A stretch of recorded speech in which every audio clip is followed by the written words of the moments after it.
ಪಂಚಮಸಾಲಿ ಸಮುದಾಯಕ್ಕೆ 2A ಮೀಸಲಾತಿ ನೀಡುವಂತೆ ಆಗ್ರಹಿಸಿ ಹೋರಾಟ ಮುಂದುವರೆದಿದೆ. ಮುಂಬರುವ ರಾಜ್ಯ ಸರ್ಕಾರದ ಮುಂಗಾರು ಅಧಿವೇಶನದಲ್ಲಿ ಪಂಚಮಸಾಲಿ ಸಮುದಾಯದ ಶಾಸಕರು ಮೀಸಲಾತಿ ಹಕ್ಕನ್ನು ಪ್ರತಿಪಾದಿಸುವಂತೆ ಹಕ್ಕೊತ್ತಾಯ ಮಂಡಿಸಲಾಗುತ್ತಿದೆ. ಈ ನಿಟ್ಟಿನಲ್ಲಿ ಶಾಸಕರುಗಳ ಮನೆಯಲ್ಲಿ ಪಂಚಮಸಾಲಿಗಳ ಆಗ್ರಹ ಪತ್ರ ಚಳವಳಿಯನ್ನ ಹಮ್ಮಿಕೊಳ್ಳಲಾಗಿದೆ. ಜುಲೈ 8ರಂದು ಬೆಳಗಾವಿ ಜಿಲ್ಲೆಯ ಪಂಚಮಸಾಲಿ ಸಮುದಾಯದ ಶಾಸಕರ ಮನೆಗಳಿಗೆ ತೆರಳಿ ಹಕ್ಕೊತ್ತಾಯಕ್ಕೆ ನಿರ್ಧರಿಸಲಾಗಿದೆ.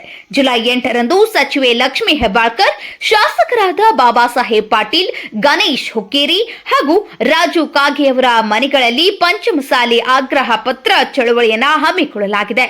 ಜುಲೈ 8 ಸೋಮವಾರ ಬೆಳಗ್ಗೆ 9ಕ್ಕೆ ಬೆಳಗಾವಿಯ ಕುವೆಂಪು ನಗರದಲ್ಲಿರುವ ಲಕ್ಷ್ಮೀ ಹೆಬ್ಬಾಳ್ಕರ್ ಅವರ ನಿವಾಸ, ಮಧ್ಯಾಹ್ನ 12ಕ್ಕೆ ಚೆನ್ನಮ್ಮನ ಕಿತ್ತೂರು ತಾಲೂಕಿನ ನೇಗಿನಹಾಳ ಗ್ರಾಮದಲ್ಲಿ ಇರುವ ಶಾಸಕ ಬಾಬಾ ಸಾಹೇಬ್ ಪಾಟೀಲರವರ ನಿವಾಸ ಹಾಗೂ ಸಂಜೆ 4 ಗಂಟೆಗೆ ಬೆಳಗಾವಿ ಜಿಲ್ಲೆ ಕಾಗವಾಡ ತಾಲೂಕಿನ ಉಗಾರ್ನಲ್ಲಿರುವ ರಾಜುಗೌಡ ಕಾಗಿಯವರ ನಿವಾಸ, ಸಂಜೆ 7 ಗಂಟೆಗೆ ಚಿಕ್ಕೋಡಿ ತಾಲೂಕಿನ ಎಕ್ಸಂಬ ಗ್ರಾಮದಲ್ಲಿ ಇರುವ ಶಾಸಕ ಗಣೇಶ್ ಹುಕ್ಕೇರಿ ಅವರ ನಿವಾಸಕ್ಕೆ ಲಿಂಗಾಯತ ಪಂಚಮಸಾಲಿ ಪೀಠದ ಪ್ರಥಮ ಜಗದ್ಗುರು ಬಸವ ಜಯಮೃತ್ಯುಂಜಯ ಸ್ವಾಮೀಜಿ ನೇತೃತ್ವದಲ್ಲಿ ಭೇಟಿ ನೀಡಿ ಹಕ್ಕೊತ್ತಾಯ ಮಂಡಿಸಲಾಗುವುದು.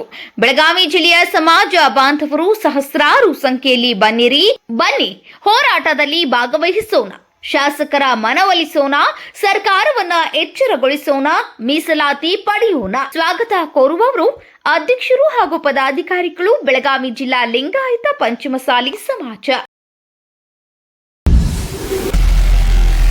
ನಾರ್ತ್ ಫಸ್ಟ್, ಉತ್ತರ ಕರ್ನಾಟಕದ ಆವಾಜ್.